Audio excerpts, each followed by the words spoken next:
心理学跟管理学的连结，在现代人的生活当中是越来越重要了。今天带给大家研究学家 Brené Brown 所写的书中，主管可以使用的感动语言。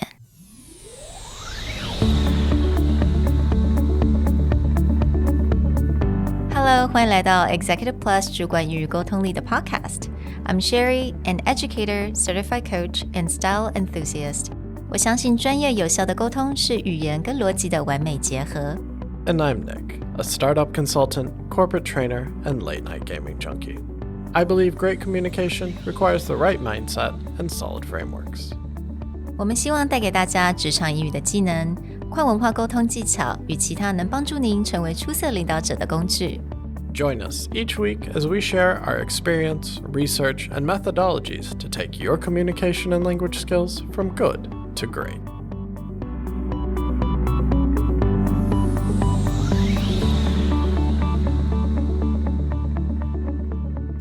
Hey everybody, welcome back to another Executive Plus podcast. Today, we want to dive into one of our modern philosophers, if you will, Brené Brown. Brené Brown has one of the most watched TED Talks in all of the history of TED, talking about the power of vulnerability. She's also written several books on this topic, and recently she wrote a book specifically around leadership and vulnerability. Today, we want to share some of our insights from her book, Dare to Lead, and also look at how the themes of what she talks about in vulnerability actually shows up in all of the management books that we've been discussing this month in EPI.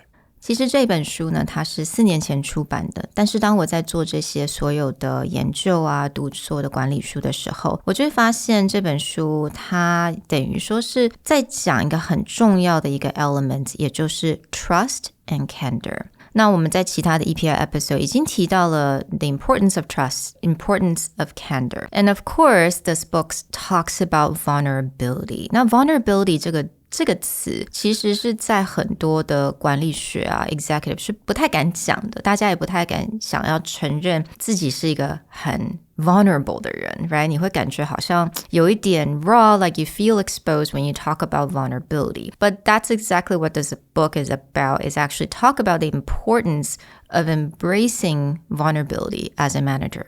Aside from Brené Brown, this is actually a theme that has come up quite a few times in other books that we've talked about, the No Rules rules, the hard thing about hard things. And although the other authors don't specifically call out vulnerability, a lot of what they talk about, for example, with Ben Horowitz and talking about one-on-ones and his hard thing about hard things, and Reed Hastings talking about setting context in the No Rules rules, they're actually touching upon this. Yeah. It's just Brené Brown, because she's specifically a vulnerability researcher, she dives into that topic. But this doesn't mean she's the only one talking about it. Doesn't mean she's the only one who thinks it's important. In fact, this theme just runs throughout all the other books. And how do you build leadership? How do you build trust? How do you build rapport? It actually all comes from this sense of vulnerability. Right. So to give you guys a little bit of context, 如果你还没有看这本书，或者还没有去看过 Brené Brown 其他的书籍的话， what does vulnerability actually means, especially in our lives or in the corporate world? So to quote her, it means that your adaptability to change, hard conversation, feedback, problem solving, ethical decision making, recognition, resilience, and all of the other skills that underpin daring leadership are born of vulnerability. So we can talk about this in terms of your personal career growth or like one-on-ones. How do you talk to someone about what their real goals are, what their real blockers are, where they're getting stuck, where they're getting challenged, and not only trying to problem solve them, but actually understand where they're coming from or opening up your own vulnerability. The other thing that we can talk about in terms of vulnerability is, how do you have hard conversations in a company that no one wants to have that conversation, but they need to have that conversation?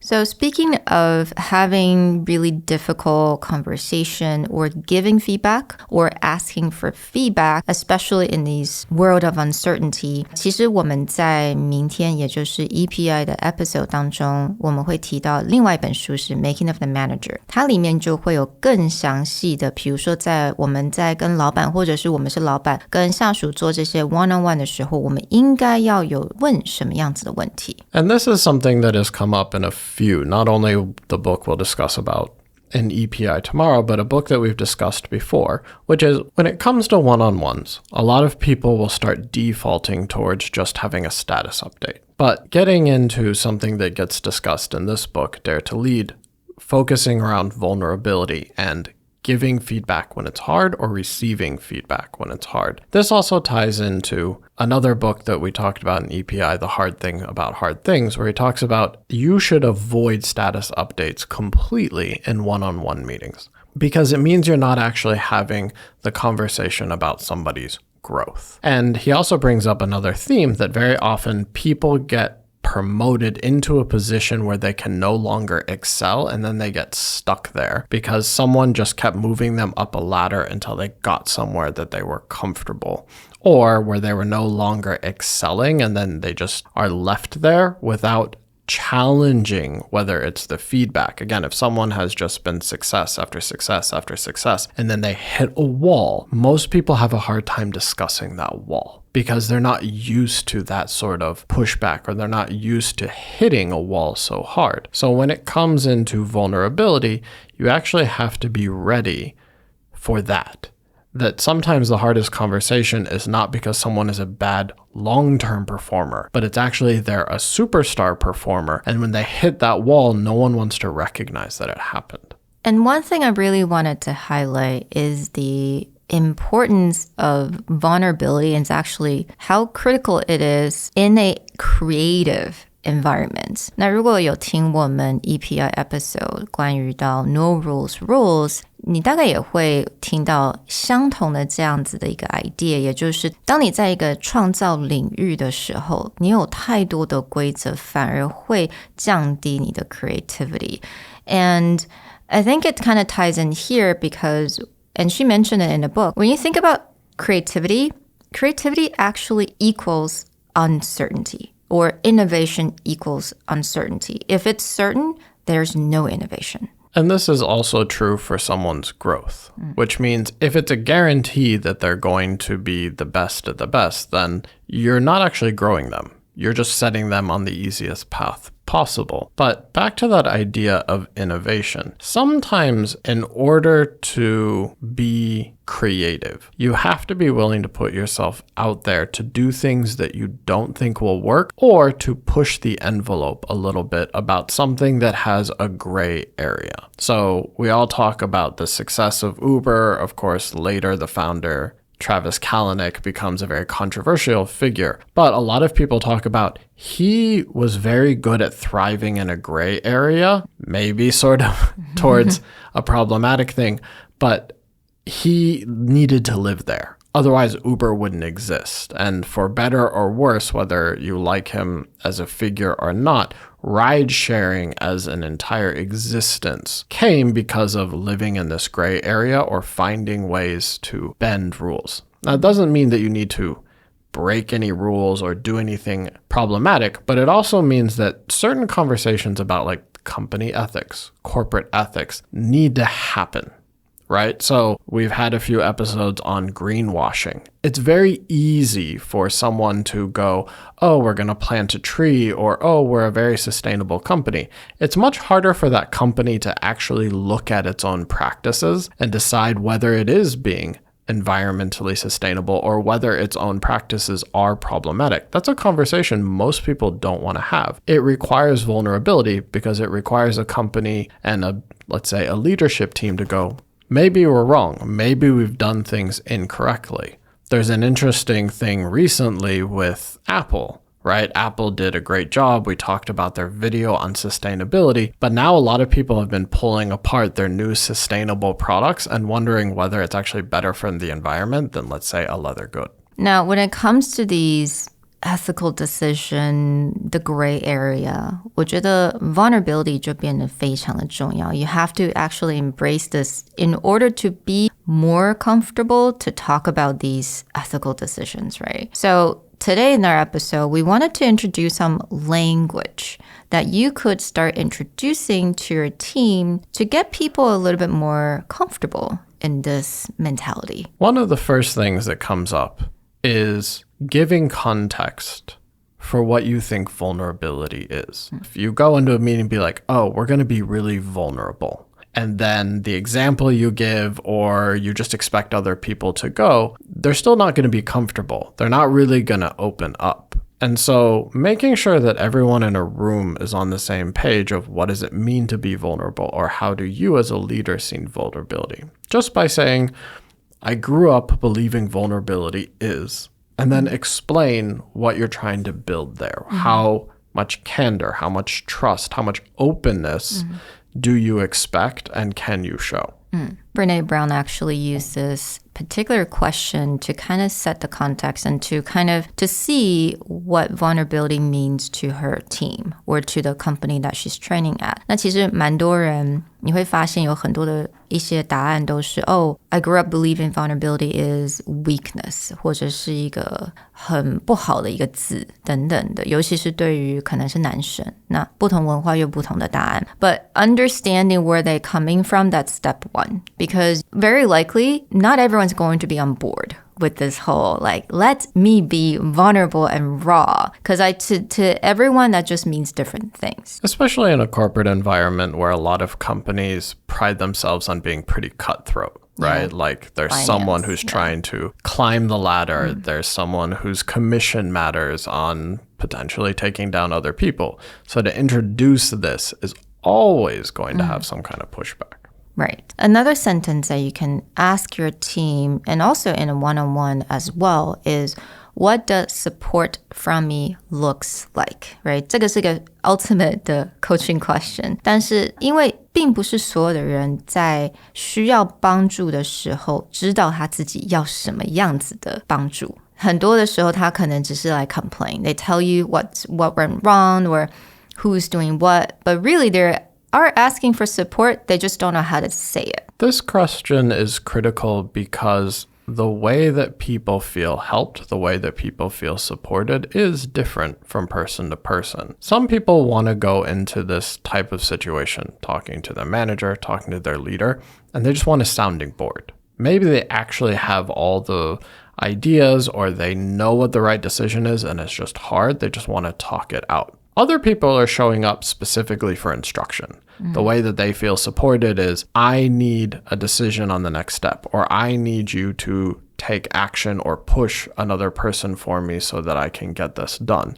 And if, let's say, a leader or a manager treats those two people the same way, let's say the first person wants a sounding board and the leader and manager just comes in there with action points. Like, yeah, okay, I get it. So this is what you do next. This is what you do next. Then that feels like micromanagement to the first person. But to the second person, they'd be like, oh, thank God. Someone's telling me what the next steps are because I'm really lost. Whereas the reverse would be as the sounding board person, their support would just be like, oh yeah, it sounds like you've thought this all out. I'll support you in whatever decision you make. But to the second person, they're like, no, I'm here because I need a decision. I don't need your moral support. I need your actual actionable support. So asking people what they need or how they define support helps you get to those next pieces of the conversation. And I love the next one is say more. 中文来讲，继续说，就很像我们英文说 peel the onion， 你要剥洋葱。每一个人的一个心情，他的 emotional state 就像一颗洋葱一样。You gotta get them to start talking. The more they talk, the more you know about what they're thinking about. Yeah, if you hear someone makes a point, just say more on that. Or, I heard you say this. Could you tell me more about it? Don't just take the surface, or even if you think you understand. Sometimes it's good to go deeper so that that person can talk it out, or there are details that you don't have because you haven't let them talk enough. And it doesn't hurt to just be curious. 好奇 right? 那个好奇的 tone 非常重要. So if you ask someone, oh, tell me more about how this plays out for you. You're curious about what they expect a certain project would play out, what their expectation is. 因为我发现如果你用 expectation 这个字去问人家，有的时候他们并没有办法很真实的讲出来。Because I hear the word expectation, they would think what you expect as a leader and what they think they should do.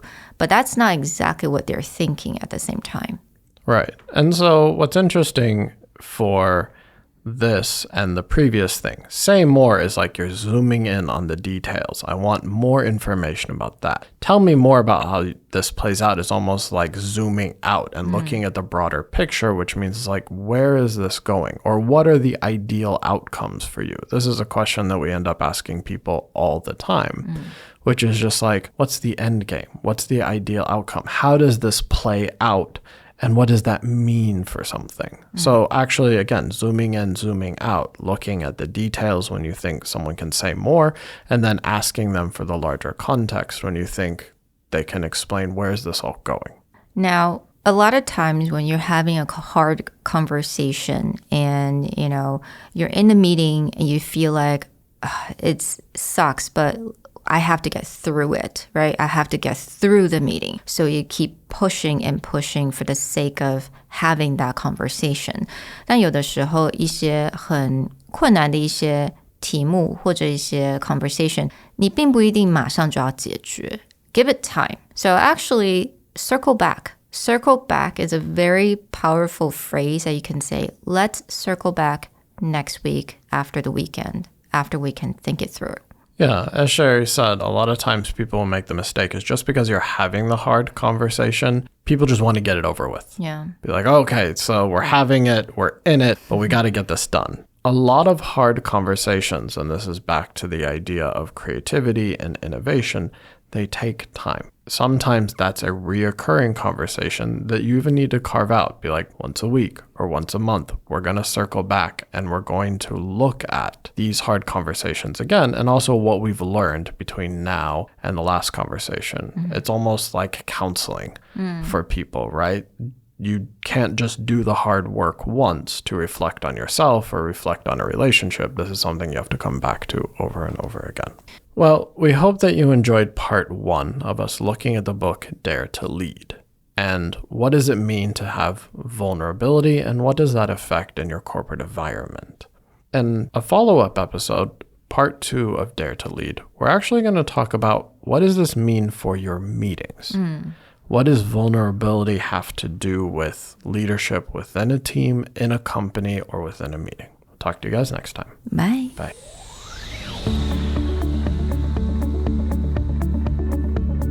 The Executive Plus podcast is a Presentality Group production, produced and hosted by Sherry Fang and Nick Howard.